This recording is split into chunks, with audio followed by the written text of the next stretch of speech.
এর যেটা timing chain কি করে সেট করবেন, তো দেখতে পাচ্ছেন আমাদের হেডে একটা দাগ আছে, আর আপনার টাইমিং চেন স্পোকেটে একটা দাগ আছে, আপনার এই দুটো দাগ মিলিয়ে দিতে হবে। আর আপনার যে ম্যাগনেট সাইডটা খুলে আপনার যে ম্যাগনেটটা আপনার দুটো যেটা আপনার প্লাস্টিকের বোল লেগে থাকে, সে বোল দুটো খুলে আপনার এই 17 গুটি হ্যান্ডেল ইউজ করতে হবে। ইউজ করার পর দেখতে পাচ্ছেন আপনার ওই লাইটটা জ্বালায় দাঁড়ান,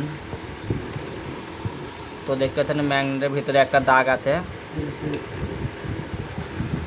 ক্যামেরাতে না দেখতে পেলে আপনার ওই ম্যাগনেটের ভিতরে একটা দাগ আছে, ওই দাগটা আপনার এই ম্যাগনেটে কোনো দুটো দাগ আছে দেখতে পাচ্ছেন।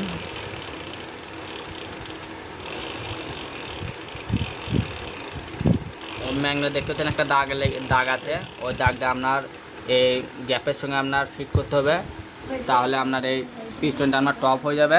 আর আপনারা টাইম চেনের স্পোকেটটা টাইমিংটা সেট করতে পারবেন খুব ইজিলি।